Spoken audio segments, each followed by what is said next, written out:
Hello and welcome back to the Escape Pod. Thank you for escaping with us. That's Alex. I'm Andrew. And as always, with great power comes great X-Men 97 Season 1 ability. Boy, was that a mouthful.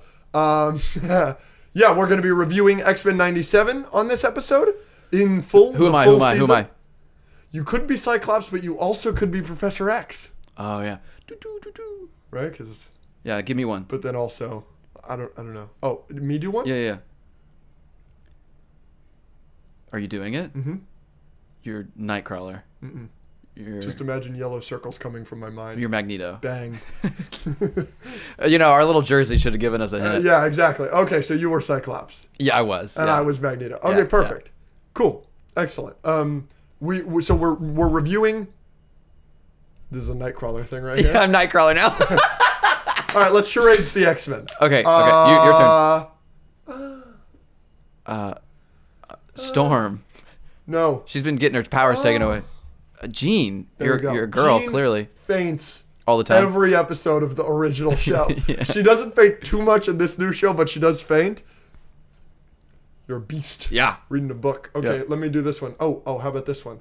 I'm annoying as fuck. Yeah, that's going to be Jubilee. Yeah. There you go. You knew it.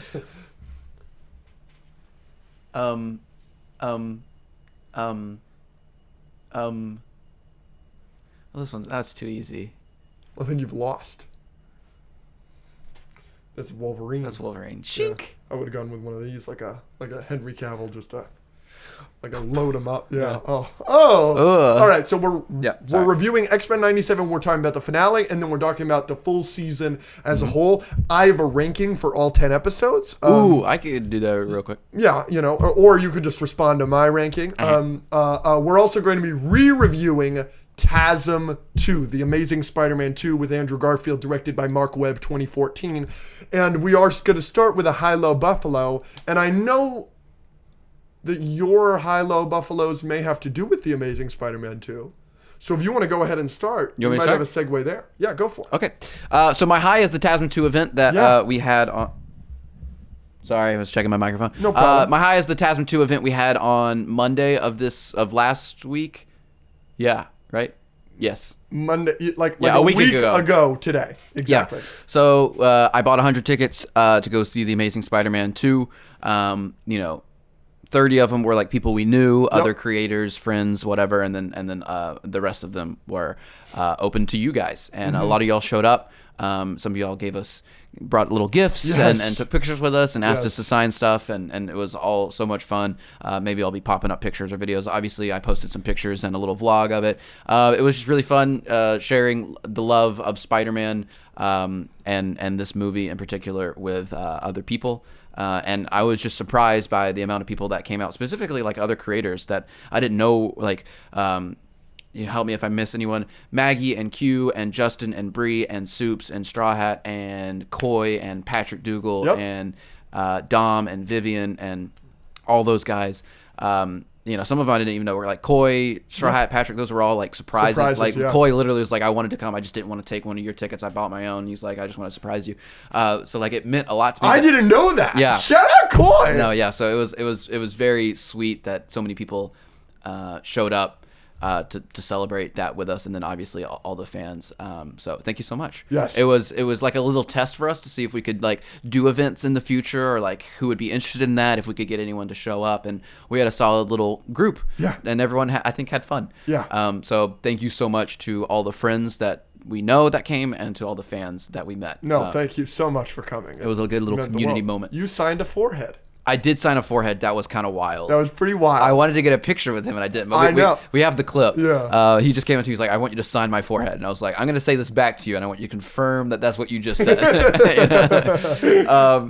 So that was great. So my low for the week is the TASM 2 box office. Yes. It's the lowest of all the re-releases of all the Spider-Man movies. It didn't even crack $1 million. It made $500,000. Half of that was your theater. Yeah. I feel like I was kind of responsible for some of that. I don't know. Not to be not unexpected, I guess, because so many people are wrong about this movie. People like you are the cause of things like this. People can't experience the amazingness that is this movie. But that does suck a little bit. But like us truthers know, and that's why I did the event, was to show that we're here and we stand tall and strong and proud.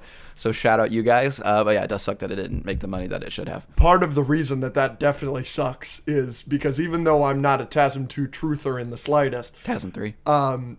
I would love a TASM 3, and this movie making $500,000 doesn't exactly scream to the studio that we want a TASM 3, which sucks. Yeah, no, exactly. And then my Buffalo, all of mine are TASM 2 related this week. Yeah, solid. I wanted to say thank you. So there were a lot of moments from the event that were great. Obviously, the forehead thing, signing everybody in, taking the pictures, seeing all of our friends, the movie itself. But because trying to make sure that we didn't upset AMC and like everyone was getting their tickets, and like I was working with some like employees and like making sure everything was running smoothly, because we're not here to cause any problems with any of our content, or we're just here having a good time. So for the event, I was outside and I had a list myself, and I was handing out all the tickets, and some of my friends were helping me. So like trying to coordinate all of that and stay organized. I had like a little seating chart and doing all that. Because of all that, I didn't walk into the theater until like the movie was starting. So I was out trying to coordinate everything. And because of that, they had posters that they were giving out when you come to see the movie. And by the time I actually walked into the theater, all of them were gone, which sucks because I really wanted, I've missed some of the ones before, like TASM and Spider-Man 3 and everything, but like this is one that I actually really wanted. So I was like, whatever, at least the event's going well, whatever. And then after the movie, I believe her name was Lily, one of the fans that was there. She just walked up to me and she was like, do you want this? And I was like, are you sure? And I don't know if it was an extra. She said someone else gave it to her, and she just gave me a TASM 2 poster, and I was not expecting that. I didn't think I was going to get one. It's now one of my most prized possessions. So I think her name was Lily. Shout out whoever she was. It was one of my favorite moments of the thing, because I just figured I wasn't getting one, and then from the kindness of this random person that came to my event, to our event, she just handed it to me, and I have it in my room now. So I want to get it framed and like whatever. So yeah, it was a fun day, and I'm glad it worked. And looking forward to future events now that this one went well. We would love to do them. Yeah. A lot of people ask. And TASM 2 stands, stay strong forever and always. Okay. Charles Xavier. To me, my TASM 2 stands. All right, on to my high-low Buffalo. Sure. My high is, we talked about this a little bit last week, but all the love on social media for the Planet of the Apes trilogy has been so justifying, so vindicating. I'm seeing clip after clip after clip with millions of views, whether it's an edit, a Caesar Wee Koba Weaker edit, or I just sent in our group chat the scene of Bad Ape from War where he's like, oh no, like I'm just yes, give me more. On my TikTok, I've seen a lot of like behind the scenes of the motion capture happening, and it's really cool to watch. Some of the coolest stuff ever. And when you see the side by side of Andy Serkis's performance next to the motion capture performance, it's awesome. All of our clips talking about Planet of the Apes movies are doing really well right now. So I'm pumped that everybody in America is seemingly talking about my favorite trilogy of all time. So I'm super pumped. It's great. I have a low. We got a lot of Marvel news yesterday. Okay. This is a low. We got some news for Ironheart, show that I don't care about. Don't care. We got some news for other shows that we don't care about, whatever. Agatha all along. They kept changing the title. Turns out it was just a big ruse. It was a bit. It was a marketing promotional thing, because the title was Agatha All Along. Because they changed it to Agatha the Lying Witch and with great wardrobe. Like what? They changed it a billion times. It was Coven of Chaos. Yeah. House of Harkness. It was all the shit. Agnes of Westview. It was a million things. I wish it was the Lying Witch and the wardrobe or whatever. When I saw that, I was like, what is this? I should have stayed. But it was a bit the whole time, apparently. So there you go. It was Agatha all along. Is that your low? No. Oh. My low is that they talked about Daredevil Born Again. They brought out Vincent D'Onofrio and Charlie Cox to talk about it. And the logo for Daredevil Born Again is maybe the best Marvel show logo ever. Marvel MCU is notorious for having these terrible show logos. You know what I'm talking about? You know the Loki, Loki, it's all different fonts and this and that. Cool. And that. No, it's just obnoxious. All the logos Put that in the list of things I don't care about. All the logos are stupid. Anyway, the Daredevil logo is awesome. It's Daredevil in bright red. It looks like blood, and then there's the city skyline in it. It looks awesome. I've yet to hear low here, brother. It was 18 episodes. They've cut it to 9. Yeah, I think that's good. Everyone's excited about that. No. Yeah. I'm disappointed. Oh, give us a season 2 then. Like a lot of people were just happy that it wasn't 6. Yeah, that's fair. I think 9 I episodes. was really looking forward to 18 episodes. Yeah, but they'll do the Marvel thing where they try to give us too much and they're not as good and they stretch it out. Give us Daredevil as the show on Netflix was like a solid, concise Yeah, but those seasons are like 13 episodes. It's not 9. I know that 9 is more than 6, but it's less than 18, whatever. But I thought with 18 it was actually more likely to be closer to the older show because it's so much more than we were used to with the MCU shows. When 3 more isn't that much, but it's fine. X-Men 97 was awesome, and that was 10 episodes. So I guess You'll have to wait and see. That was my low initially. I was very disappointed by that. Fair enough. News. And then my Buffalo is this is kind of a low Buffalo. I'm sad about it, but I'm also happy about it. This past Wednesday was our final X-Men 97 watch party with the Discord. I almost made that my low or my Buffalo. I'm sad that it's over. It was fun. It was so much fun. Thank you guys so much for participating week after week after week after week, watching X-Men 97 with us every week. Obviously, episode 5, you all got to see Andrew's reactions. And if you missed that, if you weren't on the Discord for that, those clips are on the Instagram. But yeah, it was a fun time. I really enjoyed watching X-Men 97 with you guys, and love you guys a lot. Let's do that for another show. Yeah, we'll figure it out. Maybe Daredevil or something. Yeah, I don't know. Fun little weekly thing that we did. It was a fun weekly Join the thing. Discord. Join the Discord if you haven't already. Join the Patreon if you haven't already. The Patreon's the best thing in the world. And on to our weekly question. What time is it? It is 4:42. Cool. Making great time. Yeah, we're making great time. Okay, so yeah, we didn't do a weekly question last week. We No, apologize. we missed it. Sorry. Can we be slightly professional? And we're not doing a weekly question next week. But there's a totally valid reason for that. You'll see. Okay, but look forward to next week. Maybe not. I don't know. I liked what you said last week, that they're going to enjoy it because they know how much I enjoy it. Yeah, that's why I enjoyed it. No, I think a lot of more people will be excited. No, but it's also really good. It's just a good episode, it's too. Our, dare I say, best bracket ever. It might...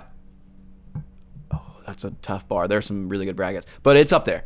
It's up there. So good. So the question last week was, if you could be a car in the Cars universe, what would you be and why? Yes.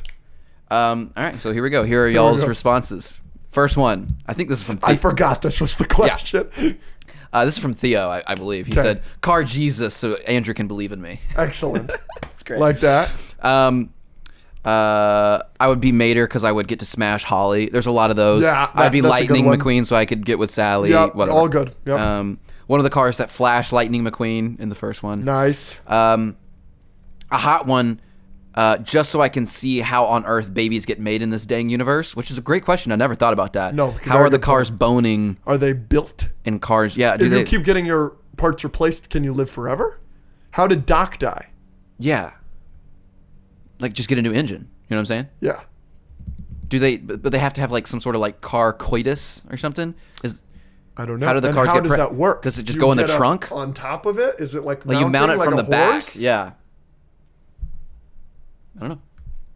But that's a good answer. Maybe yeah. maybe he'll figure it out and get back to us. Yeah.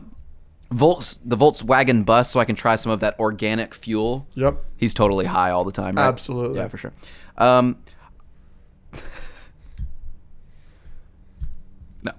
No, you got to say it. Okay. I'd be a car salesman that only sells certain colored cars. And then he put ... black ones. Like, What the fuck? Are there car salesmen in this universe? There yeah, can't that's be. slavery. There can't be. That's slavery. Are we going to talk about, I'm sure Slavery? somebody said something about 9/11 in this? Because that's the question. Because the planes are people in this universe as well. Was it a Anyways. radical Islamic plane or was it a radical Islamic car? Yeah. Yeah. So, anyways, Hijacking nice a work plane. shoehorning in a racism joke. I'd I would be the DeLorean so I could go back in time to the dinosaurs so that I could meet Longneck's family. Nice. I love how they can shoehorn racism and roasting us in every single one of these questions. Every single one. It's great. I would be Finn McMissile so Alex would love me. Yep. A plane so I could dive bomb into other cars. And then in parentheses, he said people. What the hell? I love that. Finn McMissile so that I could find Andrew as a car and then just piss him off for eternity. This one said Mater so I could be with Holly in a helicopter alone with my crane. And I don't know what that means, but it's given rapey vibes, and That is intense. I don't like it. It's like that clip from It's Always Sunny. The implication. It's the same thing on a helicopter. Yeah, with a crane. I'd be one of the cars with retractable headlights so I could flash Andrew, of course. Andrew's old car that didn't have a working window. I put that one in there because that is a throwback. Like, they listened to the podcast when I had my old car. I didn't even know we were podcasting at that point. I forgot that you had a car with no working window. No AC. Oh, it was terrible. And the windshield wipers were not good. And terrible. The engine light was on. And the locks didn't work. This is a deep cut because we obviously did talk about this on the pod. I yelled at you. I thought you overpaid for your new car. And then summer hit. And I said this to you out loud. I said, I apologize for yelling at you, saying you overpaid. AC is worth it. You couldn't have overpaid for that AC. Yeah. We still good? Yep. Finn, blah, blah, blah. Let's see. Finn McMissile is the most powerful character in all of fiction, so I'd like to be him. Yep. I'd be the barber car to shave Andrew's beard. A lot of people love your beard and mustache. A lot of people love your facial hair, and a lot of people hate it. There's no in between. Civil War. I've yet to meet somebody that's like, yeah, it's okay. Yeah. Let's see. The Italian tire changing dude. I bet he rams all the hot cars. Yeah. It's crazy. Wow. That's Guido. Yeah. I would be the taxi car. Luigi. I would be the taxi car because of the fact that it has no use at all in the Cars world. That's such a good point. This person just said Nissan Al-Gaib. I like that one. Francesco Bernoulli. He's one of my favorites, and I will get to be one of Lightning McQueen's greatest rivals. And you're hot. Yeah. This might be my favorite answer. He just says race car because fame, money, and vroom vroom. Nice. This guy's 6. Yeah, I love it. Jackson Storm, so Andrew can be Lightning McQueen, and I can tell him enjoy your retirement. Yeah. Brutal. Because you're old. This guy just said a life-sized Fisher-Price toy car, which would just like make him a car. I'm not sure what he's going for. Is that the Cars universe equivalent to like a vegetable? Or you can't do anything if you're plastic. Yeah, is a Fisher-Price toy car like our version of just like an action figure of a human? Because it's like them, just smaller. Hot Wheels, I don't know. I would be the Meryl Streep version of a car because then I would get to be in car grease. For Mamma Mia? I think so. The fact that this person is like so dedicated to Mamma Mia and that their first thought of being a car in another universe is I want to be Meryl Streep car so I can be in this musical. The dedication there, I thought it was. I commend you. Yeah. All right. Keep going. This person just said 2 messages. Tank, war crimes. I love our community. The Batmobile, because then I beat every other car with prep time. Nice. Nice. That's the best one so far.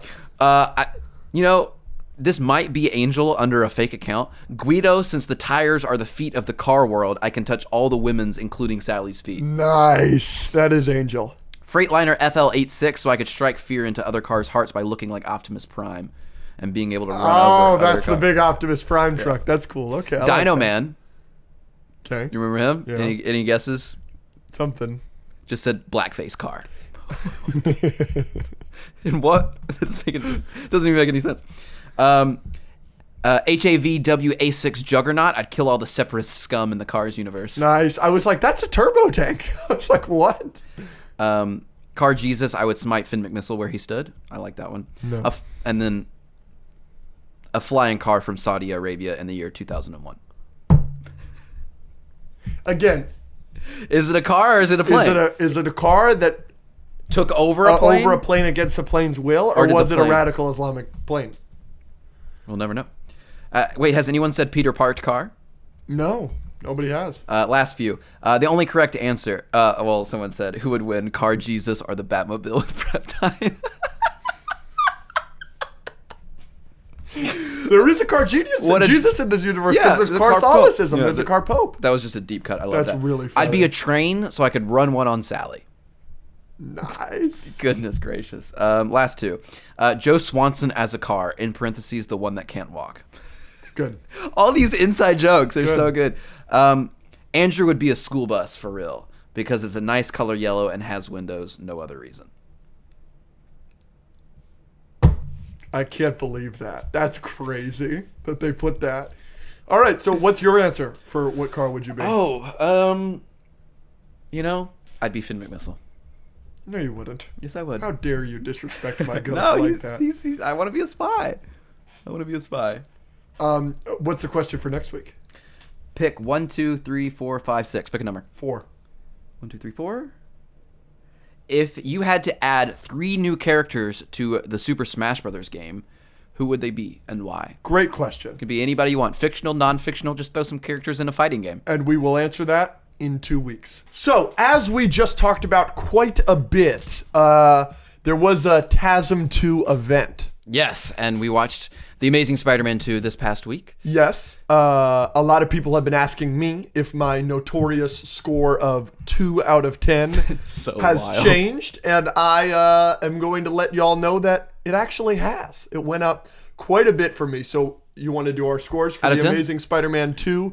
Out of 10, 3, 2, 1, 5 out of 10. See, you need to hold your horses. So, there, okay, let me explain. Normally it's an 8, which is still high for Q. Very high, for yes. Q and for Q. For a movie with all those problems, yes. But also with all the amazingness and makes you cry and happy and love and you feel like Spider-Man. You want to be a superhero and you see camaraderie in the event. I always say I never give scores always change for me over time. Like I didn't give Across as high of a score as I would give it now, Across the Spider-Verse, because I like to sit with things and how much it means to me. I take that into account.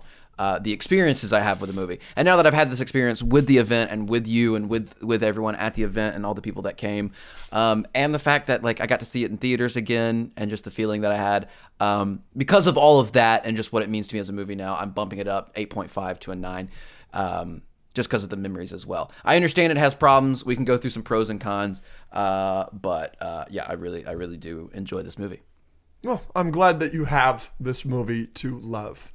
It's it's like it's like your cousin's doing a lot of bad stuff. Your cousin's in gambling debt or dealing with some financial issues, always asking you for money, whatever. But if he's at the function and he's got a little bit of alcohol in his system, he's always a good time to be around, and it kind of makes you forget about all the nonsense he brings to you and your spouse's life. Did you just call TASM 2 a drunk cousin? Yes. Interesting. Do you ever have a hot cousin? No. You being from Alabama, I did. Doesn't surprise me. Doesn't surprise me that we're having this conversation at all. That's always like the stereotype. Anytime I'm like, I'm from Alabama, they're like, oh, cool. Did you have sex with your cousin? I'm like, no, I didn't. But you wish. Clearly from this face you're making. No comment. Okay, so let's generally go through pros and cons real quick. Well. So wait, you gave it a 5. I gave it a 5. So it jumped up 3 points. Yes. Let's go through generally the cons. So normally when what I complain about and what I hear people complain about, there's a couple, 2 or 3 like big things. Yes. So number 1, the parent stuff. Yes. People don't think it makes a lot of sense. Big it's issue for me. kind of boring, takes away from the movie. That one, like I understand these 3. That one doesn't bother me personally as much. I think it's kind of interesting. I think the way they handle it is fine. Another, and you don't like that. No. The parent stuff might be my least favorite thing in this movie. Interesting. So 2 is Electro. Yes. They don't like his motivations. Yes, that's exactly my opinion. I feel that his villain arc is unearned. I just feel like there is a lot of setup for it, talking about his mental illness, his very obviously mental illness, talking about why, he might be able to switch on a dime the way he does. And obviously, clearly not a mentally sane person, but even with all the scenes they do devoting to his mental illness, it's still in the moment, in the Times Square scene, felt to me so unearned. It's like, where is this coming from? It just doesn't so sell me. That's the other one that doesn't really bother me. Like I've said that, like, he's not a Thanos, Joker, Loki, Killmonger level villain, but there are plenty of movies that we like where the villain isn't the main storyline or the main purpose, and I think they do other things like Gwen and Peter's love story, which is explored even more and is told better. And again, I think the transition and the switch is earned because they do all the explanation about how he's just like kind of a unstable person. So the parent stuff and the Elektra stuff, those are two problems people normally have that don't really bother me. But the one that I normally do agree with is the Green Goblin Dane DeHaan stuff. I've always said that I always think, well, this is something that I thought recently. If they introduced him in TASM 1 and let us see him and Harry, him and Peter a little bit more, and then in TASM 2 this happened, or if they introduced him in this movie and then set it up, and then the Gwen death and the Green Goblin stuff happened in TASM 3, and that was the main thing in TASM 3. I think that would solve a lot of problems. It would take out a lot of the clutter in this movie. It would extend Harry's character a little bit more and make the ending with him turning into the Green Goblin have a little bit more payoff. Like I've also said that I think the reason they put him in was just to do the Gwen death.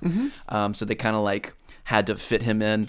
The whole blood thing and not explaining what really happens to him, and the suit that he's wearing, and the design isn't good, and the acting and the just the way he acts and looks and everything just kind of is just not my favorite. So I definitely understand the Green Goblin stuff and making the parent and the Electro and the Gwen, all of that being a little cluttered because of that.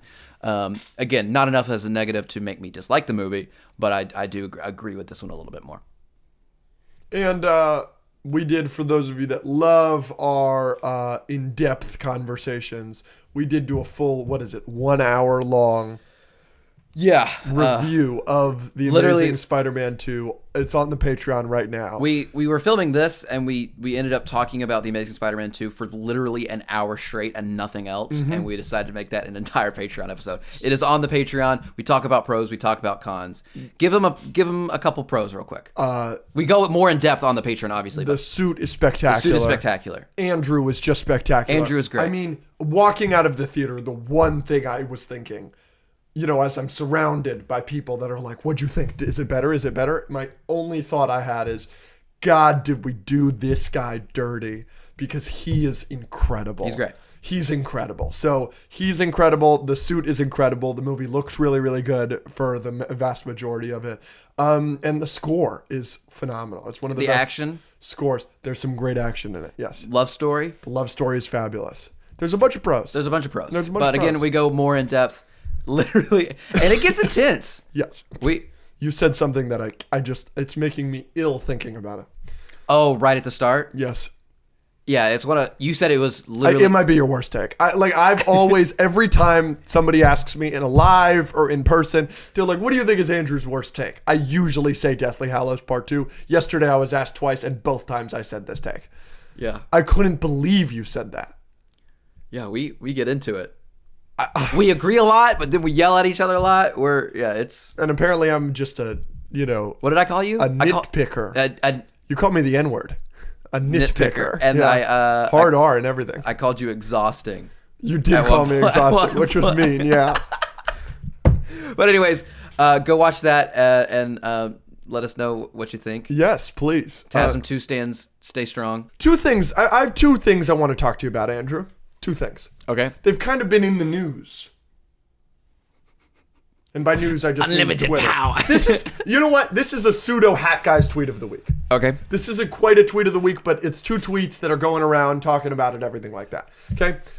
So John Watts was recently in an interview and was asked to give advice to a future Spider-Man filmmaker. And John Watts said, don't do real swinging. Just make it all CGI. Yeah, I know. I saw this. And everybody is just using the TASM 1 shots of Andrew on a rope. And everybody's like, Look at this fucking asshole trying to take away from that, making everything CGI. It's just because John Watts doesn't have sauce. Okay? I hate to be the John Watts defender here, but that is stupid. You are pulling up the one scene from TASM 1 where they have that. Guess what? All of the swinging scenes you love from TASM 2, all of those are CGI. The whole opening sequence. All of it. And it looks amazing. Just do it all in CGI. I kind of agree with John Watts. And I saw somebody say this, but if Sam Raimi or Mark Webb said, oh, like, just use CGI, everybody would have been like, yeah.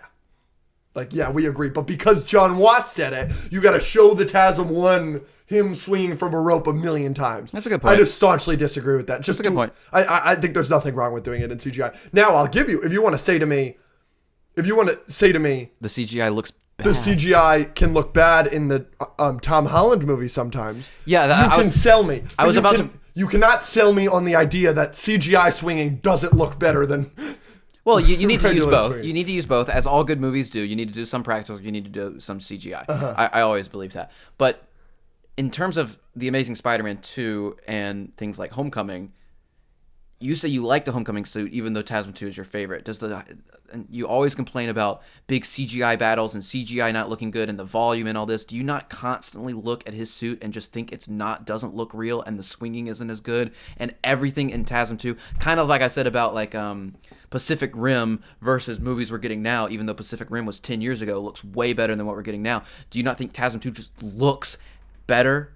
So TASM 2 looks really, really good. And I'm not going to say it doesn't. Yeah. And if you want to say TASM 2 looks better than Homecoming, I will give you that. Okay. But there's no CGI in Homecoming that takes me out of the movie. The suit doesn't take me out of the movie. I understand it taking some people out of the movie. It does me. But like, I see the felt. I see the material. I see the detail in that. And we want to talk about other CGI moments in Homecoming, i.e. him in the hoodie on the plane is almost entirely CGI. That looks great. The vulture wings never look bad. Yeah. Iron Man and his many suits in that movie. Well, Iron Man looks great, yeah. Never look bad. So there's my rebuttal to that. And then my other rebuttal to the CGI thing and everything. I want to bring this up. There's another tweet of the week. There's a tweet going viral right now of specifically Andrew Garfield swinging around the Statue of Liberty in No Way Home. And it looks as good as TASM 2. And there are other shots in that movie that don't look as good as TASM 2. And it begs the question, is his suit easier to animate? Yeah. Because it looks amazing. Like, I'll show you the clip. I retweeted it. I was like, this is amazing. And it begs the question, like, is that suit easier to animate? Because it looks amazing. And the way he moves, it looks just like TASM 2. Yeah, I do remember thinking, though, sometimes when watching No Way Home, I was like, this kind of looks MCU-y for all of them. Mm-hmm. Like, I think, like, Andrew looked better in his own movies. But I don't know. Again, No Way Home's great overall. It is interesting finding examples of CGI and visual effects looking better 10 years ago than they do now. And I'm sure that has something to do with the industry and them not handling things properly and whatever the frick. Well, there was a tweet in response to Davy Jones' CGI in 2006. Looks unbelievable. Exactly. You see the tentacles and the way they're moving. And it's amazing. Close-ups. It's amazing. Yeah. Davy Jones looks amazing. But it I saw somebody retweet that and said, like, how did they make this in 2006? And somebody retweeted that, another tweet of the week, and said, in 2006, CGI was so new that studios didn't know how to cut corners yet. Yeah, for sure. That's got to be what's... Yeah. Like, because everyone's complaining about the MCU CGI now. But, it's just interesting. I mean, some CGI still, like, not all of it. Like, Thanos looks just as good or better than... But Thanos took several years to make. They were filming those movies in 2016. Yeah, but they cared.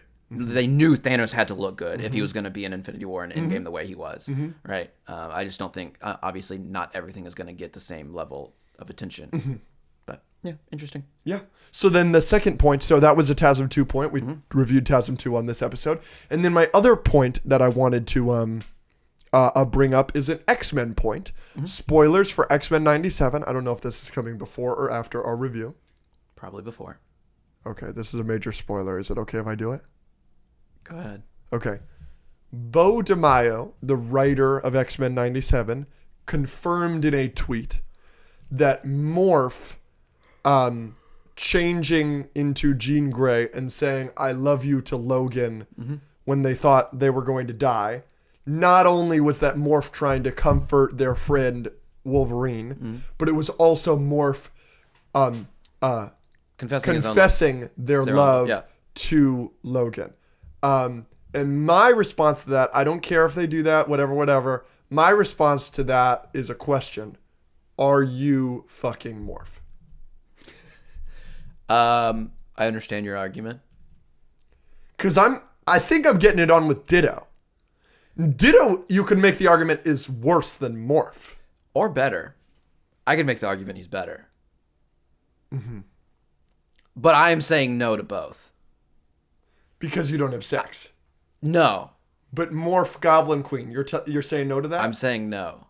That's crazy. Because I know it's not really. I don't think so. I know you would. To be honest, I think I'd marry Morph. That's crazy. Yeah, no, I can't. So the variety.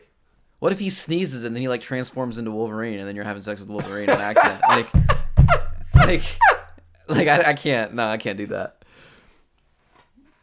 I understand your argument though. You can be anybody. Anything. Anybody.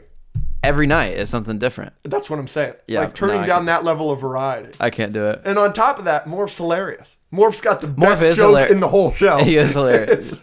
Morph's great. Really getting the stamina with the new boss. Morph's great. Morph is great. Morph allowed us to have so many cameos.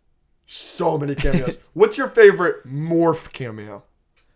I mean, the Hulk one was cool. The Hulk one's incredible. But it also... I've got my answer. It always just begs the question, like, is Morph just the most powerful person ever? Exactly. Because Morph does Quicksilver and is as fast as Quicksilver. And then he's as strong as Hulk? Yeah. No, I don't know. We don't know. The power scaling on Morph is interesting. My favorite Morph cameo is by far the Mr. Fantastic one, the last one, because the suit looks so good. I really like that one, too. The blue, but the black shadowing, the white collar. I was literally... As good as we feel the Daredevil suit looks, like that's how good the... I can't believe we haven't talked about this on the podcast. Huh. What do you think about the new Superman suit? We haven't talked about this on the podcast. You're right. Look, we're doing a whole news segment. Just quickly. What do you think of it? I think people are overreacting, as I normally do about posters and suits. Overreacting positively or negatively? No, negatively. Most people are acting like it is the worst thing. Like, I've seen a lot of people act like it's the worst thing in the world. Oh, it's crinkling at his shoulders. He has a collar. I don't like the coloring. I think everyone needs to calm down. It definitely could have been better. You and I are on different sides of Twitter, because I've seen 2 negative posts and everything else has been overwhelmingly positive. I've seen a lot of people complain. Interesting. I'm in the middle. Friend of the show, Soup Sits as wallpaper. Well, yeah. What do you expect? But the first time I saw it, I was like, eh. But then I was like, eh. I've been asked a lot on lives, and my response is always, I need to see him moving. I need to see him standing. I'm happy we're getting Trunks. Me too. The pop of red color in the torso is so important to Superman. Henry Cavill looks like a blob. Then another thing, I understand people that don't like the collar, but it's by far my second least favorite thing about the Cavill suit is that there's no collar, because it's like just this on his suit. And I get that he's like the most buff man ever, and like Henry Cavill looks incredible in that suit, but even then it like looks weird to me. So I don't mind at all a collar. I'm actually kind of happy about it. The detailing, the actual material, that is where I've seen people complain. That I have no problem with. I don't love that it's kind of jagged and like looks hard. You know what I mean? Yeah. That is my least favorite part of that suit. What do you think about the boots? Boots fine? Yeah, you should have red boots. I did see an edit where they took the picture and they changed out the background, and it was a bright sunny day, and you saw the Daily and it looks way better. The Daily Planet. Daily Planet. And his suit is like the same suit, but a lot brighter and vibrant. And I was like, oh, that looks pretty cool. It looks way better. It looks yeah. really cool. But again, we'll have to see. I want to see it in action. I want to see it in the bright light. Like, whatever. I think I'm very rarely one to be like, I'm so upset about the way this suit looks. Yeah. You know what I mean?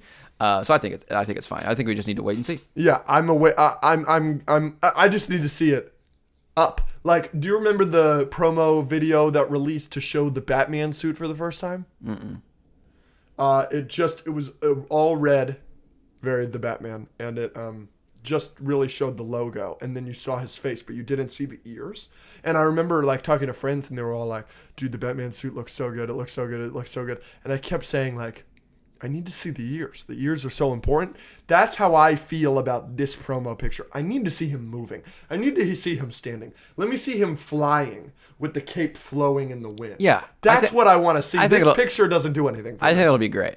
I think it'll be great. All right. X-Men? On to X-Men 97. Here is our review for X-Men 97 Season 1 on Disney+. 3, 2, 1. 9 out of 10. Yeah. Mm-hmm. I'm sure I could maybe eventually be convinced of a 10, but again, I like to sit with things, so I'm going to stay with a 9.5. What do you give episode 10 out of 10? I would like to get to that later. Okay, shut the frick up, Andrew. I'm sorry. No, I'm all ears. What do you want to talk about? I would like to talk about the highs and lows of this season. Sure. Because I also think I can be convinced of a 10 out of 10. Because the first 3 episodes, I was gallivanting, saying 10 out of 10. Gallivanting. Like, I was Paul Revere. But instead of The British Are Coming, I was like, X-Men 97. It's going to be the best thing the MCU's ever done. And I'm not saying it's not the best thing the MCU's ever done. Because I still think I'm sticking with that take. But... Ooh, I have some questions. Yes, but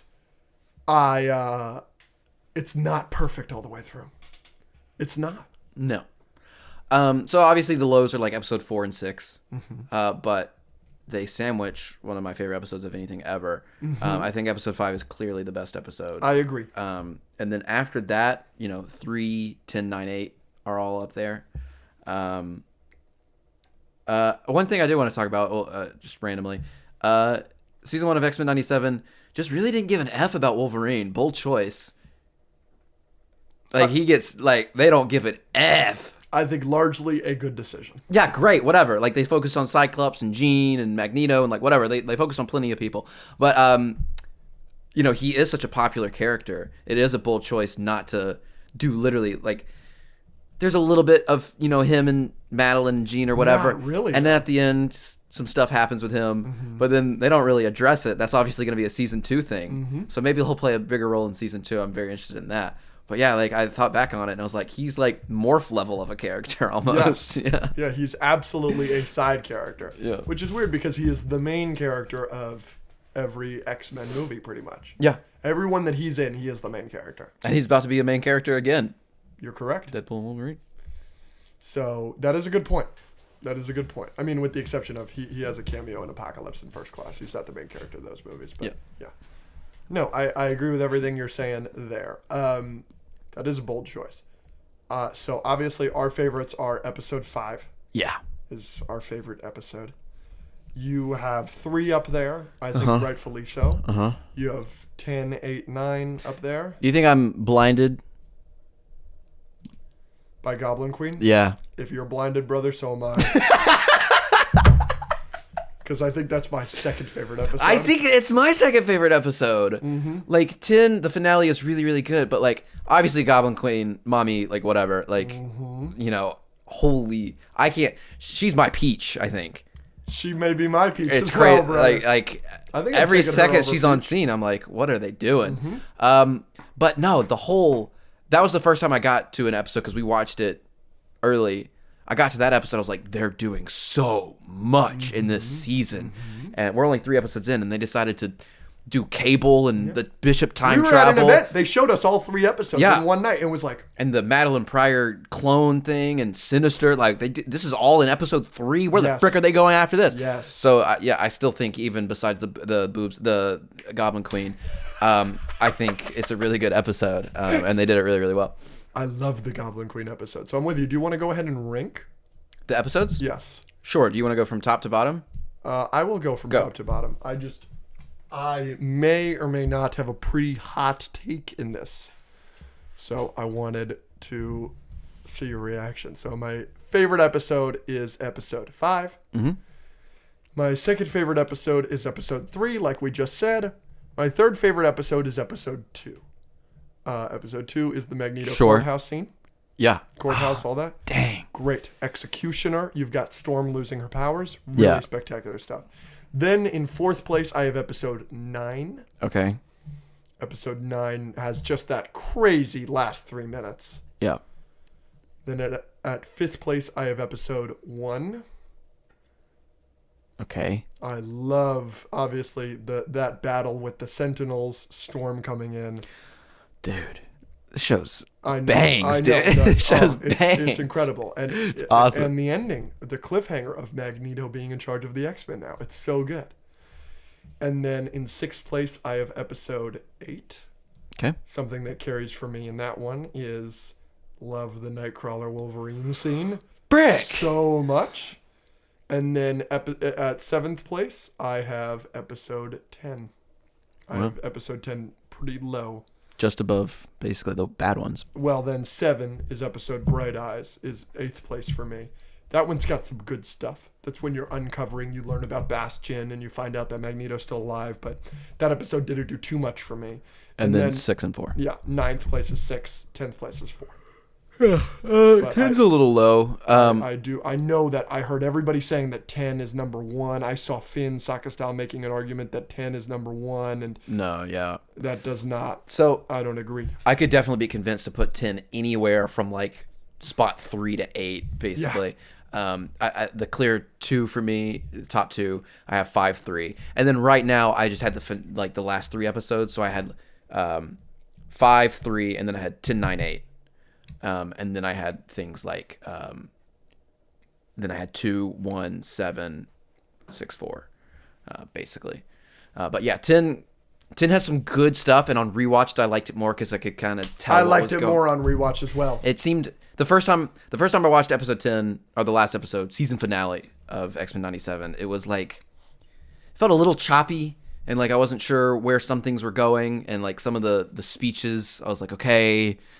And but there is some really good stuff, like the Magneto freaking. Yeah, the Magneto. Do you want to talk about the episode yet, or do you want to pause? We will get into spoilers later. Oh yeah, we can talk about the episode now. Yes, yeah, episode 10. Yeah. Spoilers? No spoilers. Can we not talk vaguely enough or no? Well, if we're gonna talk about the season finale of the show, then we'll just do it at the end. Spoiler alert for X-Men 97. We love you a lot. Here we go. Okay, yeah. So, am I crazy for thinking the last episode of X-Men 97 was like a little choppy, or like we're going from this to this, and yeah, I don't know. That it just felt like that. On rewatch, it felt a little smoother because I knew where we were going, but on first watch, I was like, on first watch, I had it in 8th place. It moved up a peg from on rewatch. On rewatch, I just like, for example, there's a few examples, but like the explosion at the end. It was like Magneto saves us, and then it exploded, and we're like, and they kind of did that to kind of like make it a big question mark, like what happened. But you see all of them on the meteorite or whatever, and it going up, and then it like explodes like 2 seconds later. And I when I first watched it, I was like, did it actually explode, or was that like they wouldn't blow up the whole thing and everyone on it without a little more lead up? Does that make sense? Or are you agreeing with that particular point? I'm agreeing with all of that. There are more examples too. The word that you used, I love it. Choppy. Yeah. Episode 10 feels choppy. Yeah. Everything else in this season felt really smooth. We want to talk about, obviously, it's kind of unfair to compare it to episode 5, even though episode 5 is literally a perfect build to what it becomes. But even episodes 2 and 3, I think, build so well to the final climaxes. Yeah. And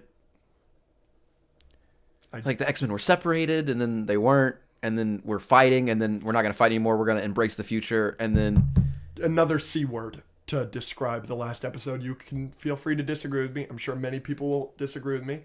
Choppy is the first C word we're going to use. The second word I'm going to use, convenient. There's a lot of convenient stuff that happens in this episode, in my opinion. Like what?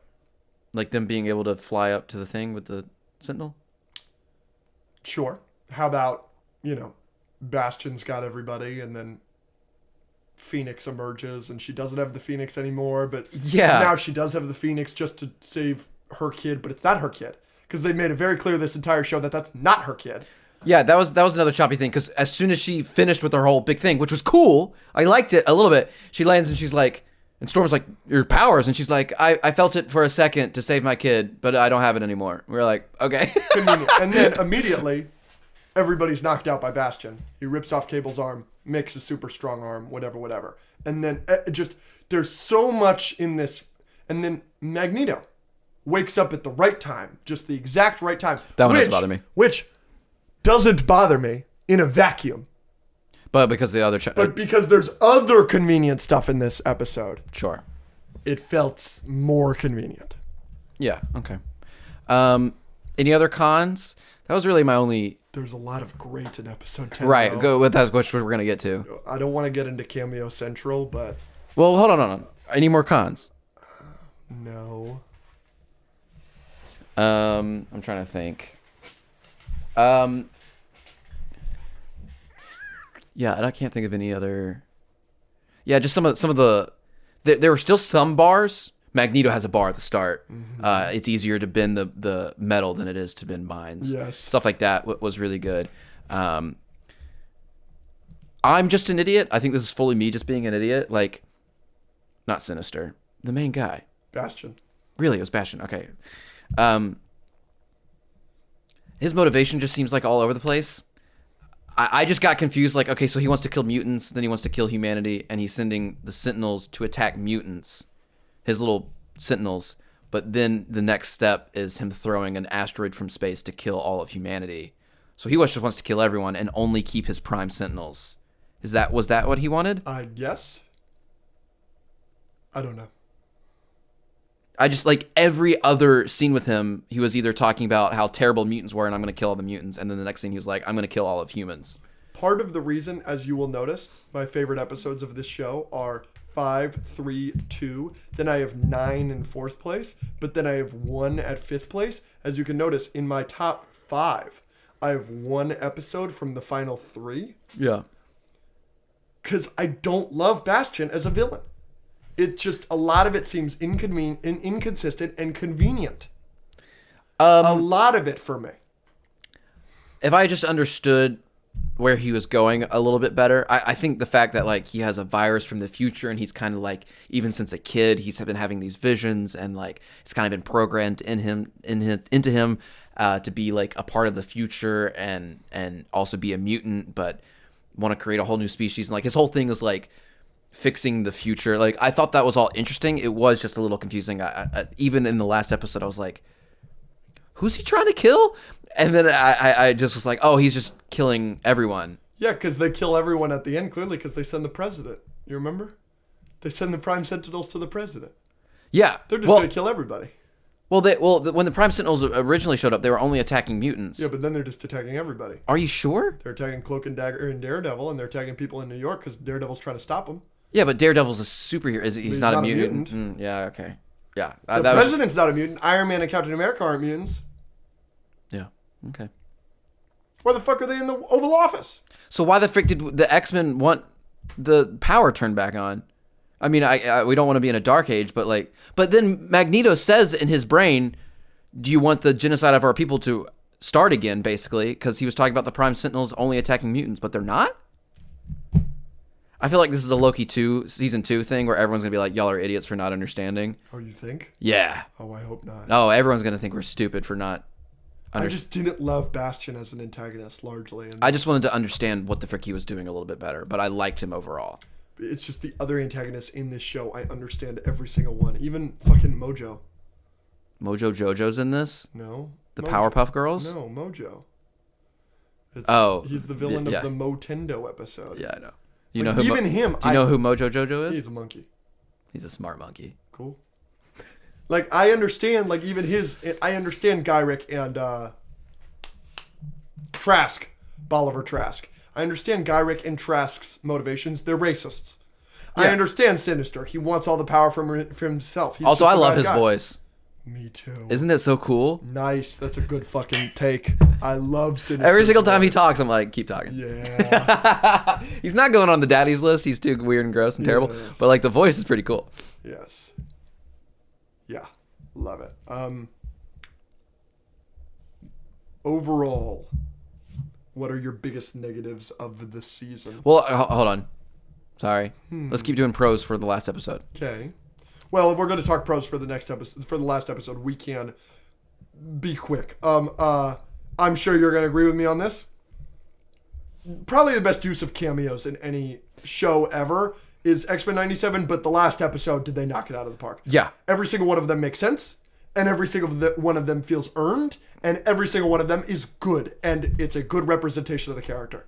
Yeah, I really like the T'Chaka one, where he's just kind of standing there, and they're floating down. He's looking all regal, and then he just like smashes through the window to like protect Wakanda or whatever. Gives good advice to the president. Yeah. He's like, hopefully they look more at history books than Bibles, because history is the only thing. That's a bar. No, that was a bar. So the T'Chaka one's great. And Cap, Iron Man and Cap being the Secret Service is great. yeah. Love that. And Cap even was giving advice to the president. I like that they let him do that and be in that position. That's cool. Obviously, there's some characters that I didn't know. The Cloak and Dagger showed up. That was cool. Yep. Daredevil. And then, they had the MJ and Peter and MJ, which they looked so good. So good. And it was really cool seeing that. That was great. And then my favorite cameo, Magneto's kids on the boat.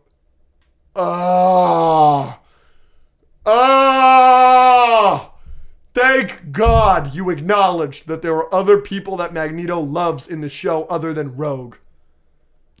That was important to you? So important. To show that, like, this show isn't just this show, that he has kids that mean a lot to him. Yeah. That meant so much to me. And the costumes for every single character we're naming. Every single one. Classic. The Daredevil costume. The Iron Man. Stunning. The Iron Man looks great. How about Morph as Mr. Fantastic? Yeah. The shades of black on that blue suit with the white collar. Oh, boy, was I horny. Yeah. So cameos were great. Yes. The action was great when Rogue comes in and Rogue kicks the shit out of Bastion. Dude. That was awesome. This is I always like to point this out. Because this is a big internet thing to be like, whenever anyone complains about like a female character, they're like, you're just hating her because she's female. I like to point out every time that they do a female character just well and how much people love it. No one in their right mind, no one on the internet, no one I've seen has complained about Storm in this show or Jean Grey or Rogue. Any of them, because they're all just awesome. They just wrote them to be awesome. Yes, Jean Grey, Rogue, Storm in this show are awesome. They're given awesome things to do. None of it feels forced. I think I'm Rogue less so on the train that you're currently on. But yeah, you're nailing it on the head right now. They really wrote these characters well, and every badass moment they get feels so earned. Yeah, Rogue comes in and basically single-handedly for at least a couple minutes absolutely dog wipes the main villain, and it's awesome. She slaps in his face and everyone's like, oh, it was great. So I just like pointing that out. It was great. No. And then the Nightcrawler fighting him was great. Cyclops popping off was great. There's like a scene where like Nightcrawler's like dodging him and stuff, dude. I was like, oh. This is the best Nightcrawler action we'll probably ever see, unfortunately. And this is coming from when he took his things off to like go full power. Amazing. Okay. But this is coming from Mr. X2 is the opening scene, the White House scene for X2 is my favorite live action superhero scene of all time. And I'm telling you right now, this is the best Nightcrawler action we'll ever get. It's so good in this show. It's awesome. What were you going to say? Just a couple more positives. So the scene with Cable and his parents was brilliantly written and executed. It seemed like it was just straight out of a comic where like you actually get some really in-depth character stuff. And this is another thing I noticed watching in the last episode of X-Men 97 that you don't necessarily get with every other superhero project like TASM 2 when it's not as well written as everything else. But like I was watching every single character and I was like, I care about them all. And I was like, they've all gone through something that was well written. Storm went through something. Cyclops and Jean and Cable have a story that was important. Charles and Magneto have important things that tie back to the start. like in episode 3, the Cable thing happens, and now it's tying back, and they're having this conversation about his eyes, and I didn't say bye to you. That happened in episode 3, and like they set up everything so that in this finale, like, there's not a single character that like that was just kind of there. Like, obviously there are some, like Morph didn't have, like, whatever, and like I said, Wolverine, but like all the main ones, I was watching and I was like, oh, this is tying back. This is what it means to write something well. It was like awesome. It was great. This conversation we're having right now reminds me of one of my favorite shows of all time, a show I've notoriously been very high on, Freaks and Geeks. Yeah. Every character in that show gets an arc. 27 characters get an arc. Now, some of them are 1 or 2 episodes long, but every character gets an arc. And that's what this show felt like. Every character deals with something interesting. It's... So, the scene in the diner where Cable realizes kind of what's happening. Did you cry? I teared up. I cried. Teared up is better. Well, yeah. Better. And you know what Cyclops says, and the fact that he gets to see his eyes and make that connection was very cool. And then another positive in terms of scenes, like I think having the last episode of this, the entirety of it, basically, whenever it involves Magnus and Charles, be the conversations that they were having in his mind, and the way they visualized his mind and what they were talking about, I thought was brilliant. I thought it was really, really cool. And the fact, he comes, they really gave him the Zuko season 3 treatment of like making you feel for him, which is fine. Cause like obviously he's a villain, but like in this show, like they give him some pretty good motivation, and he saves the day at the end, and we had to hijack his mind to like save everyone. But yeah, I thought that was really, really cool. You don't? I did. Okay. I thought the Charles and Eric stuff at the end was really good. Yeah, there was also a line though that was like, Cyclops was like, oh, he put us in this position, and Charles is like, we cannot save the world and lose him. I'm like, yeah, you can. That was my response to that. I was like, But he ended up being right, conveniently. Oh, because he had to... Because the nukes. Yeah. Friggin'. Why do they always try to nuke stuff? They did this in Avengers. Can y'all just calm down? Humans love nukes. Superheroes need to... What is the plan for the president? How does that drone strike or nuke strike go well? I think it just blows it up. Shatters it. Okay. So what do you think about the pulling them through time thing ending? I'm almost certain I know where they're going. Apocalypse. Yeah, but do you like? No, I don't know anything about him. Yeah, like except that it's Oscar Isaac, and everyone hates him in that movie. Oh, that movie's bad. Is it worse than TASM 2? Easily. Let's go. Easily. A lot of the X-Men movies are worse than TASM 2. Let's go. I might go so far as to say X-Men 1 is worse than TASM 2. No, really? Which a lot of people that would consider a hot take. I think X-Men 1 is pretty messy. Oh, but there's some really good in X-Men 1. Besides the point. Sorry. I know where they're going. Do you want to know? No. Good. We need a like I know exactly release where date they're going. Yeah. For this. They do need a release date. Like for real. Like you said you wanted to release season 2 closer to season 1, so we're not waiting that long. Okay, great. Let's get it by the end of the year, please. Okay. No, I want it now. No, it's been a lot of fun. Thank you, Marvel, for creating something so awesome with X-Men 97 and giving us something to watch every week with our community and with our friends and family, and just like creating something that does the characters justice and does the fans justice, and and it didn't feel like it didn't feel lazy, it didn't feel divisive, it didn't feel stupid, it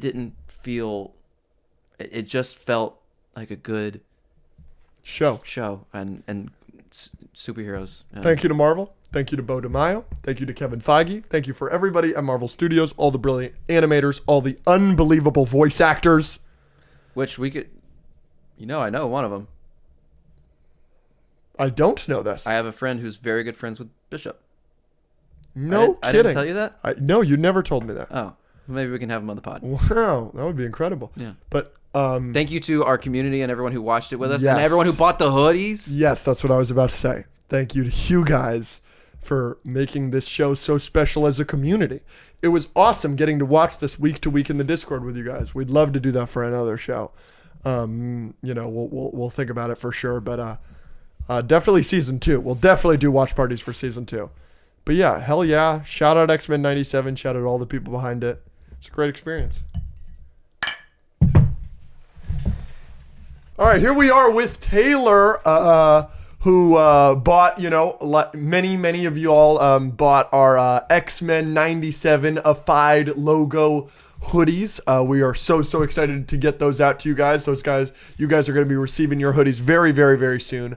And like we said, when we started selling them, one random person that ordered an X-Men 97 hoodie would get to come on the podcast with us and talk about their thoughts about X-Men 97. We did a random number generator. It picked the winner, and the winner is Taylor from New Zealand, if I'm correct. Woo! Yeah, thank you. Hello. Yeah, so overall, what would you give X-Men 97 out of 10?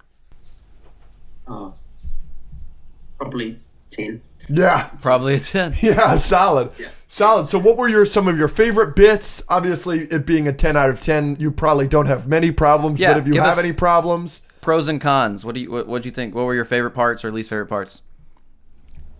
Well, everything was good. There was only one episode that wasn't amazing. The animation was perfect. Yeah, we didn't really ever talk about the animation. Yeah. The script was awesome. Like when Magneto was talking to the UN, that was insane. Or the bars. We Yeah, always talked about yeah. the bars. Nightcrawler had bars. Magneto had bars. Yes. Charles had bars. And about the animation, did you have a specific animation part that you preferred, Taylor and Andrew? I loved every time they showed Nightcrawler's Bamf. Well, yeah, It was just so nice. Just the purple and pink and everything. And then obviously seeing the inside of it was also awesome. Oh, yeah. I forgot about that. From Logan's perspective. But was there anything else specific? Something I noticed in the finale after watching it, I think the third time, because now I've watched the final episode a third time. What was the third time? You watched it with Rachel or something? With Rachel. Yeah. Cyclops, when he pulls off his glasses to unleash the shot, he's crying. You see him crying behind the blast. It's unbelievable. That's cool. That's really cool. I didn't notice that. Yeah. That's awesome. Yeah. Just so I wanted to talk to you about this real quick, and Taylor, if you don't mind. I said in my score that we filmed previously. Sorry, movie magic. Didn't film this all at once. I gave it a 9 out of 10. I'm full of shit. It's a 10 out of 10. And I wanted to change that. Okay. I've just been thinking about it more. It's no question. It's a 10 out of 10. And Sure. I'm just like the highs of the highs so outweigh the stuff that I don't love. Like it doesn't matter. Yeah. Cool. Any other highs for you, Taylor? Oh, the action. It was perfect. Like, every action scene was like, it got you out of your seat. You're like, whoa. All right, best action scenes. Yeah, what was... Go. Yeah. What's yours? I mean, everything... The Genosha Sure. Final battle is incredible. But my favorite fight in the whole show... It's going to be mine. Is maybe my favorite fight now out from Marvel Studios, in the MCU technically, is Nightcrawler and Wolverine trying to stop the robots from getting Rogue.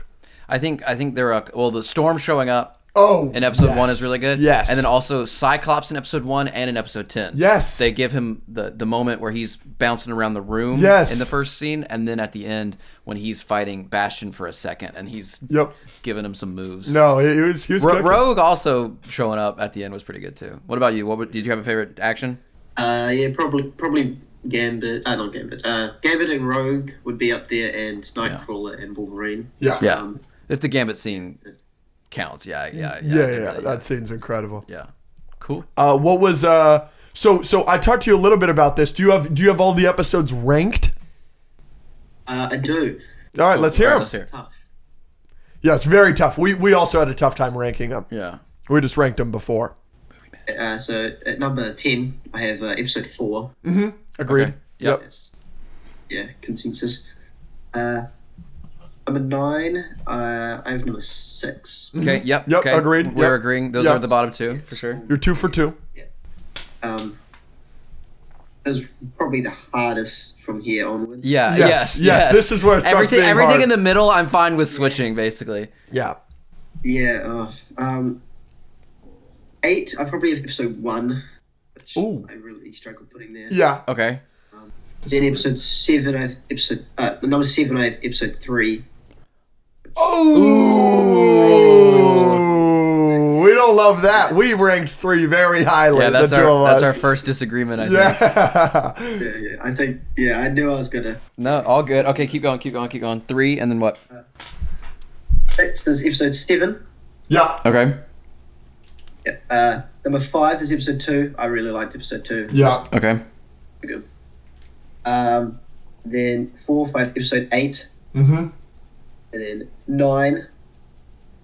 Then last 2 is 10. Then number 1 is 5. Yeah. Great. Well, okay. So your top 2 and your bottom 2 are the same as our top 2 and bottom 2, right? No. 10 and you didn't have 10. I have 10 You have pretty 10 low. way lower. Yeah. But 3 is high for you. 3 number is 1, very high and then for our me. bottom 2 is the same. And then Yeah. in the middle, I'm fine with it. Yeah, but the Switching middle, it's so hard. Like, Yeah, 3 is I way wanted low. to get mad at him. I wanted to get mad at Taylor just now for having 8th place being episode 1. But then I'm like, yeah. honestly, I could totally see that. Yeah, again, I have 1, 2, and 3 a little higher. Yeah. I think, but yeah, 2 is definitely higher. But overall, like for me, you have 10 and 3 at the top and 4 and 6 at the bottom, and then everything else in the middle. I'm chilling. Yeah. Yeah. I'm sorry, 5. 5 and 3. 5 Yeah, at the I top. thought that. I was Sorry, like, wait, 10 and 5 at the top. Yeah, but you have 10 at the top as well. Yeah, but again, No, as long as 5 is at the top, and after seeing 10 like a third time, it like made me like it just even more, right? Yeah. So my first time watching it when it came out, I was a little disappointed. Then I watched it with our movie nights in the Discord on Wednesday, and I enjoyed it a lot more then. And then seeing it the third time, I was ready to, really appreciate it. So obviously, Taylor, this show has a million cameos. Whether or not it's Morph, whether or not it's are you dying? yeah, a little bit.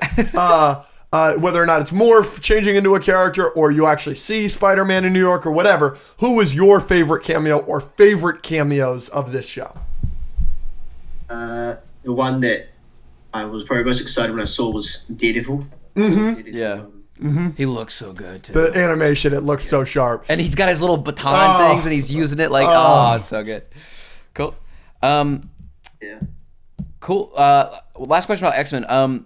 Where do you rank it? You can either rank it among other MCU TV shows or other is it your favorite Marvel Studios Disney Plus show? And where do you think it ranks amongst other MCU projects? It's definitely the best show. Yeah. I think I've got to declare that. Against other MCU projects, we're giving it a 10. It would have to make my top 3. Okay. So, With what? Infinity War and No Way Home. Great. Yeah. What a great little trilogy there. Yeah. Huh? The Infinity War, No Way Home, and X-Men 97. Thank you, Marvel. Taylor, I gotta ask you though, where do you have Civil War? Because that's the only one that's noticeably absent for me.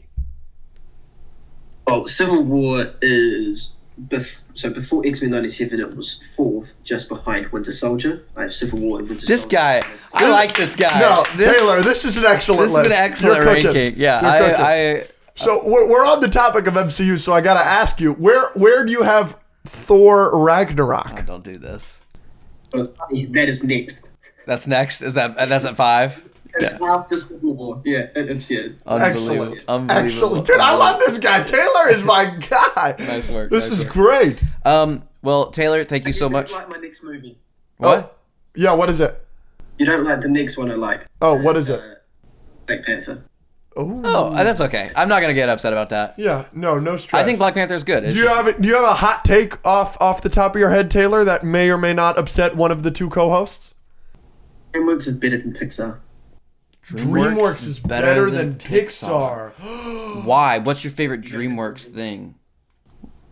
There's 5 DreamWorks things I like. First 2 How to Train Your Dragons. Of course. First 2 Kung Fu Pandas. Yeah. And Rise of the Guardians. Why do you need to watch that? Yeah. Okay. Yeah, And I'm not gonna like all of those movies better. Okay, all right. Yeah. It's tough. It's tough because like the highs of DreamWorks are unbelievable, but the highs of Pixar. The highs of Pixar are unbelievable. Nothing's beating Incredibles. Nothing is beating Incredibles. Nothing that DreamWorks has made is better than Incredibles. But like, or Nemo, or Toy Story. They have 3. multiple trilogies at DreamWorks that are better than like half of Pixar. Look you're giving me right now, I gotta tell you, this is the hottest you've ever looked. I'm sorry. Taylor, I'm sorry to interrupt this to talk about how hot Andrew is, but So good. oh my goodness. Anyways, well, Taylor, he bought the merch. Yes. He is a patron. Yes. When did you find the show? How long have you been a patron? Yes. What's your favorite part of the show? Yes. Who's dumber? Yes. Who do you agree with more? Who do you like more? Give them to us. Piss us off. Do you have a suggestion for the show? Just give us your thoughts. Yeah. And then we'll head out. Well, I started from your very first episode when you posted on your Instagram story, so I've been from day one. Wow. Cool. Part of it from day one. So did you follow the Wafello account before, or did you just find the podcast? No, I followed your account first. Gotcha. That's Cool. how I did. Cool. Wow. He's been around. Day one. Day one. I'm so glad he won. Okay. From day one. I think I was in the first 100 followers on Instagram. Wow. Day one. And it's New Zealand? Yeah. Cool. Hence the accent, everybody. New Zealand. Okay. Thanks. No, yeah, I've been Patreon, I think, not from day one, but from early on. Yeah. Do you enjoy the extra episodes? Absolutely. It's so worth it. My All friends calling me stupid about it. I'm like, nah, definitely, yeah. Nah, worth it. It's worth it. Cool. Well, we appreciate you so much. I'd probably agree with you, Andrew, more. On your No. Yeah. No. Yeah. This is a terrible episode for my agendas. Bro, you just said he was great. Like 5 minutes I ago. love Taylor. I can't fault Taylor. That stinks. I wanted to love Taylor just a little bit more. Yeah. No stress. All right, well, yeah, thank you so much for coming on the show. We do really, really appreciate it on such short notice. I mean, I literally reached out like a day or two ago. But we appreciate you coming on and talking to us about X-Men 97. And we look forward to, you getting your merch. And we can't thank you enough for all of the love and support since day one that you've given us. And to Taylor and to everyone who bought the hoodies, obviously, take pictures in them, selfies, send them in the Discord, tag us on Instagram. Yes. And our next drop, which we're not saying yet, we definitely will want to see those as well. Yes. Because we're going to get those out to y'all. So, Taylor, make sure to do that. And what last question, what do you want to say to the Escape Pod community? Yeah, last thing, if you want to say anything to us, if you want to say anything to them, the stage is yours. Go. Thank you, guys. You've helped. Hold on, Taylor. Hold that thought. Taylor, hold that thought. You are buffering currently. That is entirely on us. The Wi-Fi in this room sucks balls. Oh, that was really funny. Okay. Hold on, Taylor. We need you to repeat that now. Action. Thank you guys for creating the podcast. It's helped me through hard times before. It's made a bad day good. It's made me happy. It's fixed me before. And God bless both of you, honestly. Thank you so God bless everyone that follows you guys and supports you, because you guys are great. Love and support, baby. Thank Escape you, Pod Taylor. podcast. That's exactly what the podcast is for. Escape. To let you escape when you're having a good day, a bad day, whatever the day may be, whatever may be going on. That's what we're here for. That's what it's all about. We love all of you. We love you, Taylor. Everybody have a good day. Bye. See y'all.